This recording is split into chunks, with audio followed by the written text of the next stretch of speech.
chosen. There are winds of destiny that blow when we least expect them. Sometimes they gust with the fury of a hurricane. Sometimes they barely fan one's cheek.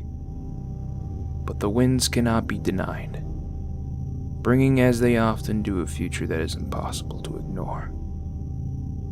Nicholas Sparks, Message in a Bottle. Do you remember your 6th birthday? You were probably uncontainably elated, diving into a small mountain of delicately wrapped presents, exhuming each and every one with more excitement and joy than the last.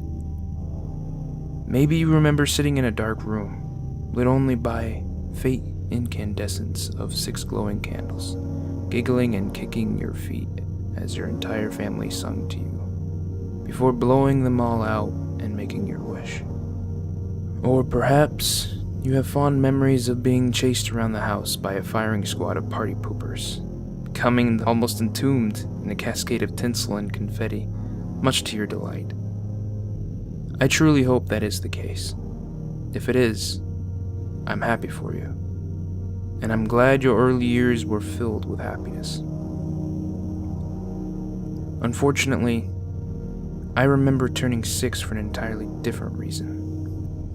Don't get me wrong, my 6th birthday was great, probably. I don't really remember it, so I can't tell you. I do recall eating smashed cake from off the top of my head, if that's any indication. And it was real windy that day, like gale force. I guess turning 6 isn't particularly memorable for anyone, but it's almost as if what happened to me that night made the day's events seem so insignificant that I didn't commit to them, to even the vaguest of memories. By shocking contrast, what happened that night is something I will never, ever forget. You see, that was the night I was visited. Birthday boys didn't get any special treatment in my household. The party was over and I was in bed by 8 o'clock, like every other night. But this wasn't at all like any other night. I thought I heard the sound of something scraping against my window, a kind of scratching sound, like an old record jumping. My mother assured me it wasn't a tree branch, and, exhausted from my exciting day, I quickly fell asleep. I don't know if it was the cold that woke me up, the sound of the wind howling through the open window, or the billowing curtains. My eyes bolted open and my sheets were stuck to me by a cold sweat. That wind, it was horrifying. It froze me solid. It was so damn cold. And I swear I could hear 1,000 pained screams calling out my name, floating on its haunted breath, seemingly a million miles away. A quick glance at my wall clock revealed I'd been asleep for a grand total of 6 minutes. My entire room was covered in a thick frost, and I could see my breath freezing in front of my face. Worst of all, I couldn't move, not even an inch. I swiveled my eyes in my head, but that was the limit of my movement. All of this on its own, as I'm sure you can imagine, would be certifiably terrifying, especially for a young child. Let me clear a few things up. My birthday is the 22nd of June. There's no way it was cold enough out for my whole room to freeze the fuck over in such a short amount of time. And why the hell was my window open in the first place? My mom drew the curtains every night and made sure my window was shut tight. It could only be opened from the inside.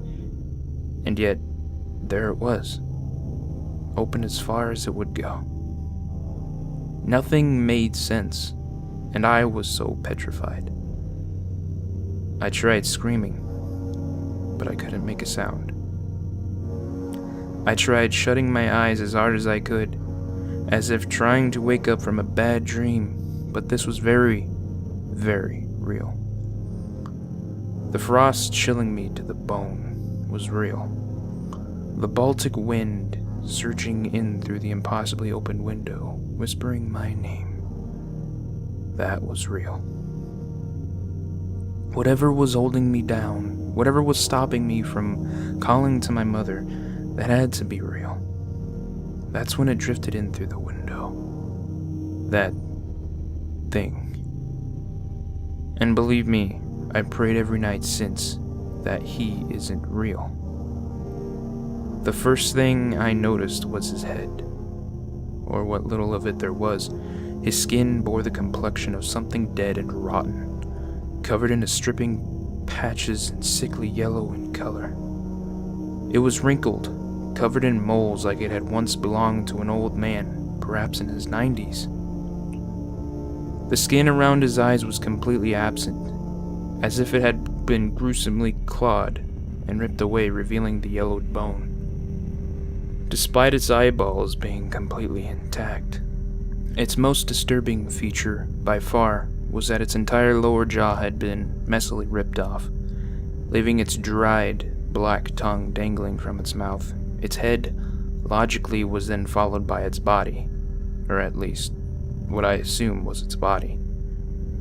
Around the creature's veiny, pallid neck was a tattered silk robe, which seemed even darker than the darkness itself.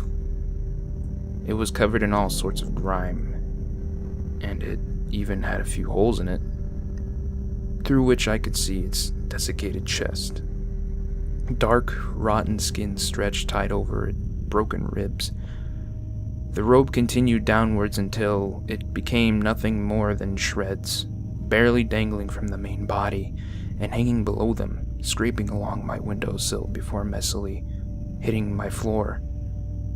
And a length of black, centipede-ridden intestines. I waited for its legs to follow, but they never did. As far as I know, it doesn't have any, and it apparently doesn't need them. It floated further into my room and hovered right above my face. Extended a decaying arm, practically dripping with lumps of decrepit flesh from under its robes, and placing it on my shivering forehead. Then it drew its face in close to mine, and I realized the true horror of its visage. The eyes. Oh God, the eyes. They weren't coal black like an animal's, no. I didn't see any eternity of endless suffering behind them, or my future, or the meaning of the universe.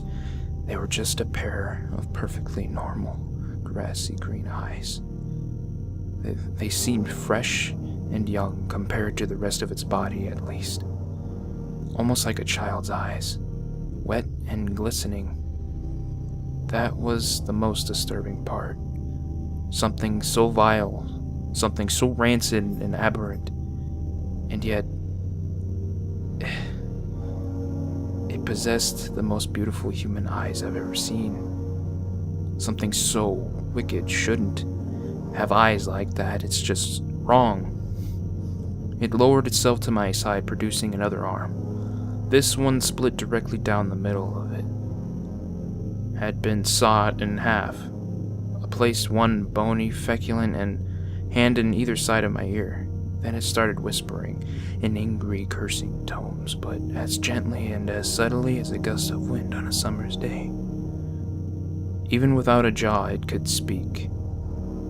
Likely in the same way it could move without legs, but still, I still smelt the sour stench of death on its breath, as its ice-cold wheeze brushed against my ear. At that point, I started to become hysterical. I tried my hardest to scream. I tried to thrash around and kick out my arms and legs, but I was still paralyzed, frozen under that thing's will. Then the whispering abruptly stopped. The being floated up from my bedside and slowly began to recede back through the window, the thick layer of ice withdrawing with it. Into the night from whence it came, it never stopped facing me. Its icy glare never released its hold on me until its entire body had become invisible in the darkness outside my room. As soon as the final glint from its unnatural eyes had ceased, the last of the frost had melted away. There was a massive gust of wind, and the window slammed shut with enough force to shatter the pane of glass. I suddenly felt sensation in my limbs once more, and I felt the warm rush of blood in my throat. I screamed so hard, I almost burst a lung. Of course, my mother eventually came and gave me some comforting words. It was all a dream, she'd said, blaming the broken window on some disrespectful youths who decided to vocalize just how lame my party had been with a brick. I didn't sleep that night, or the night after. I was just too horrified.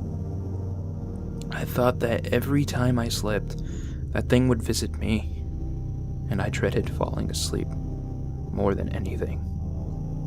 I was utterly inconsolable. According to my mom, I cried for 2 days straight, refusing to tell her what I'd seen.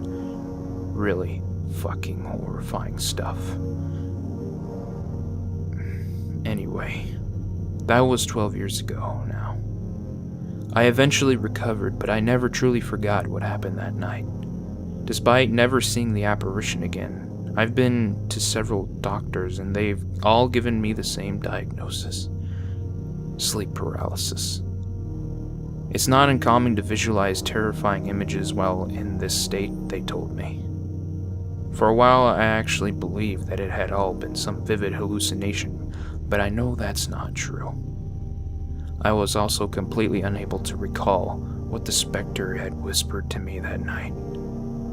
Maybe it was because I'd completely ignored what the fuck it was saying. I was just trying to find a way to wake up from the living nightmare. But some of my psychologists suggested that I had blocked the memory from my mind to prevent my brain further trauma.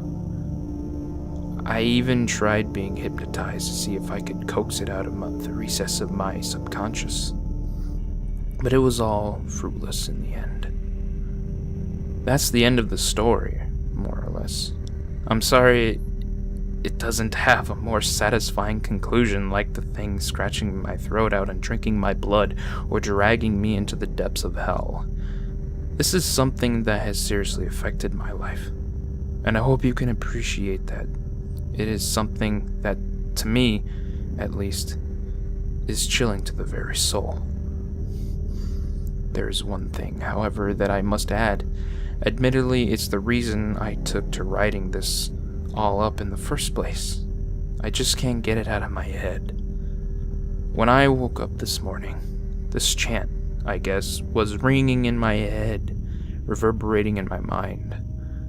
I was practically singing it in the shower. Only when I stopped to actually listen to what I was saying did it strike me. I can't prove it, but I know where I've heard these words before. That fateful night, 12 years ago. Son of the earth, you are yet a child, and so too frail for our embrace beguiled. The cloth pulled down over your eyes, the lips which you suckle lies. We must snatch these sordid things away, for you too see true light of day. Still too young, not ready yet, to join our most enlightened set.